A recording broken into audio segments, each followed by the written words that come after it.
नमस्कार। गांव देहात में आप सभी का स्वागत है। हम लोग पावन अयोध्या धाम में हैं। आज यहाँ पे राम मंदिर में ध्वजारोहण का कार्यक्रम संपन्न हुआ है और इस समय हम लोग हनुमानगढ़ी धाम में हैं। हमारे साथ महाराज देवेशाचार्य जी हैं। आप रामेष्ठ आश्रम के महंत हैं। सबसे पहले महाराज जी आपका बहुत बहुत स्वागत है।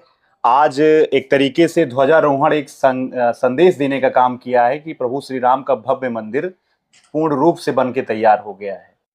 कैसा कार्यक्रम था? आप वहां पे उपस्थित थे समारोह में? निश्चित रूप से सबसे पहले संपूर्ण देशवासियों को और गांव देहात जो आपका चैनल है इसको बहुत बहुत शुभकामना। इस पावन पुनीत अवसर पर जब 500 वर्षों के संघर्षों के बाद हमारे लाखों पूर्वजों ने अपने प्राणों की आहुति दे दिया, इसी अवसर के लिए वो अवसर आज हम सभी को प्राप्त हुआ, उसके आप सभी लोग भी साक्षी बने। इसके लिए खूब बधाई, शुभकामना, मंगल कामना। आज हनुमान जी महाराज की कृपा से हम सबको भी वहां रहने का अवसर प्राप्त हुआ। वह क्षण बहुत ही गौरवपूर्ण, बहुत ही ऐतिहासिक रहा है, क्योंकि राम मंदिर पर ध्वजा की स्थापना ये केवल ध्वजा मात्र नहीं था, ये कहीं ना कहीं हमारे आपके संस्कृति का, हमारे आपके पुनर्जागरण का, स्थापना का अवसर था। क्योंकि ये धर्म ध्वजा संपूर्ण राष्ट्र में भारतीय संस्कृति को, भारतीय परंपरा को, भगवान राम के आदर्शों को स्थापित करने में बहुत बड़ा महत्वपूर्ण योगदान रहेगा। जी महाराज जी, कार्यक्रम में जैसे पहले से जानकारी थी कि समाज के अलग अलग वर्ग के लोग आज यहाँ आमंत्रित थे और विशेष रूप से अवध क्षेत्र के साथ बहुत ज्यादा स्नेह रहा है। तो इस वजह से 18 प्रांतों के अवध क्षेत्र का जो है, यहाँ से करीब 5 से 7 हजार अतिथि यहाँ पे आए हुए थे जो अलग अलग समाज के थे। मतलब क्या कुछ संदेश देने का प्रयास था ये? देखिए, सबसे पहले तो ये बताना चाहेंगे, भगवान राम का जो चरित्र रहा है, भगवान राम का जो आदर्श रहा है, सबको साथ लेकर चलने का रहा है। आप देख सकते हैं, भगवान निषाद राज गुह को भी साथ लेकर के चले, भगवती माँ शबरी के यहाँ भी गए, उनका भी उन्होंने मान सम्मान बढ़ाया, गिद्धराज जटायु का भी उन्होंने सम्मान बढ़ाया और अपने दुश्मन का भी उन्होंने सम्मान बढ़ाया, अपने दुश्मन के भाई का भी उन्होंने सम्मान बढ़ाया। तो ये केवल अगर कर सकता है कोई, भगवान राम और भगवान राम के चरित्र, उनके आदर्श ही कर सकते हैं उसी को।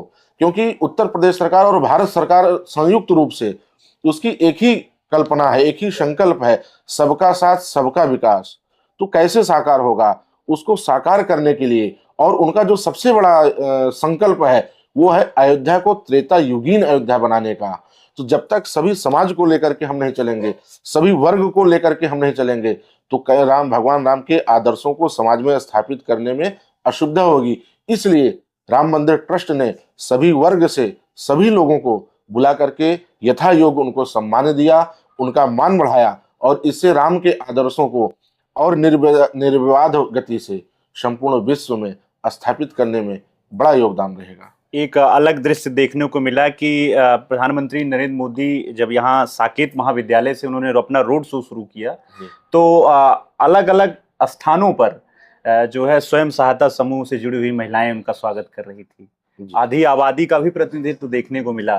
बिल्कुल, आधी आबादी हम नहीं कह सकते, हम ये कहेंगे संपूर्ण पूर्वांचल, संपूर्ण उत्तर प्रदेश भगवान राम के ध्वजारोहण के स्वागत में माननीय प्रधानमंत्री जी के अयोध्या पधारने के उसमें अपने पलक पावड़े बिछा करके लोग बहुत ही बेसब्री के साथ इंतजार कर रहे थे कि माननीय प्रधानमंत्री जी का आगमन हो, हम उनका स्वागत करें, हम उनका सम्मान करें। क्यों? क्योंकि कहा जाता है जिस देश का राजा, जिस राज्य का राजा धर्मात्मा होता है, उस राज्य के प्रगति में कभी भी किसी भी प्रकार की बाधा नहीं आती है। इसका सबसे बड़ा उदाहरण है कि यही कारण है उनके धर्मात्मा होने का, माननीय प्रधानमंत्री जी का संपूर्ण विश्व में सबसे लोकप्रियता अगर किसी को सबसे अधिक प्राप्त हुई है तो माननीय हमारे देश के यशस्वी प्रधानमंत्री नरेंद्र मोदी जी को प्राप्त हुई है। संपूर्ण विश्व उनके कदमों से कदम मिला करके चलने के लिए खड़ा है।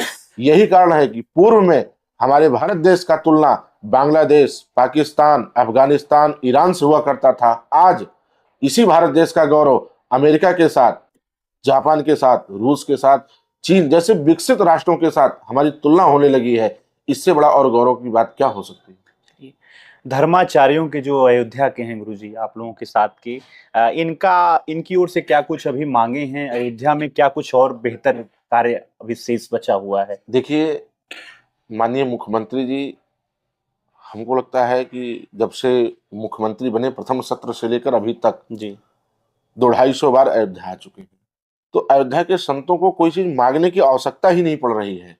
जमीनी स्तर पर मुख्यमंत्री जी जुड़ करके यहाँ की बातों को समझते हैं, समय समय पर आते हैं, संतों के साथ, व्यापारियों के साथ, यहाँ के नागरिकों के साथ बैठते हैं, विचार विमर्श करते हैं और जिस चीज की उनको आवश्यकता लगती है उसको अयोध्या में देने का कार्य करते हैं। यही कारण है कि आप जहाँ बैठे हैं हनुमान गढ़ी परिसर में, जी।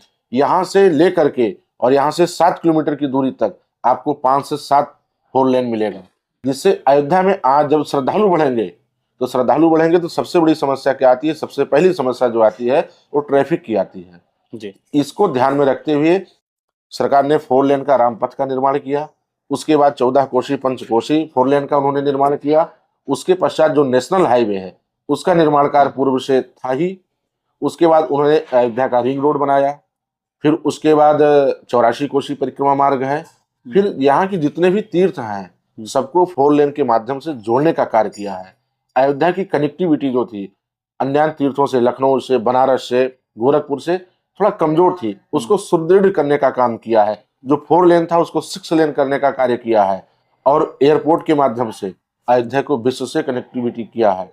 अभी तो डोमेस्टिक ही चालू है, लेकिन आने वाले कुछ ही समय में इंटरनेशनल भी चालू हो जाएगा। और रेलवे स्टेशन आप देख सकते हैं, जैसे रेलवे स्टेशन, जैसे बस स्टैंड का, जैसे एयरपोर्ट का हम सभी लोग पिक्चरों में देख करके विदेशों में देखते थे, इस तरह कल्पना करते थे।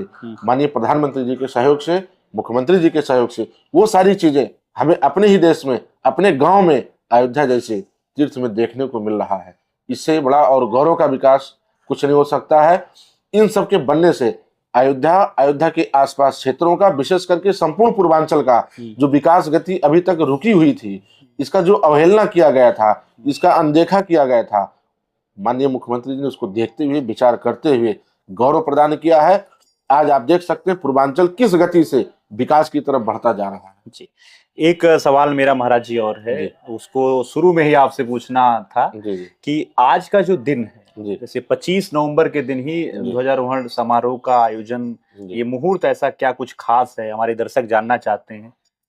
देखिए, सबसे खास तो ये है, आज परमपिता परमात्मा भगवान श्री राम, जगत जननी माँ भगवती सीता का पावन विवाह महामहोत्सव है। आज ही के दिन त्रेता युग में भगवती जानकी और हमारे आराध्य भगवान श्री राम पाणी ग्रहण संस्कार के बंधन में बंधे हुए थे। तो इससे पवित्र, इससे पूर्ण अवसर और क्या हो सकता है कि जिस दिन हमारे आराध्य भगवान 1 से 2 हुए थे, उस दिन हम अपने गौरव को पुनः संपूर्ण विश्व में स्थापित करने का कार्य किए हैं। इससे महत्वपूर्ण क्षण, इससे गौरवपूर्ण क्षण और नहीं हो सकता। बहुत बहुत धन्यवाद महाराज जी आपका। आज हम लोग पावन अयोध्या धाम में राम मंदिर के ध्वजारोहण समारोह के अवसर पर महाराज देवेशाचार्य जी से बातचीत कर रहे थे। क्या कुछ खास रहा आज का दिन, जानकारी के लिए महाराज जी ने समय दिया, आपका बहुत बहुत धन्यवाद। आगे और भी जानकारी हम आपको पहुंचाते रहेंगे, तब तक के लिए आप देखते रहिए गांव देहात। आपका बहुत बहुत धन्यवाद।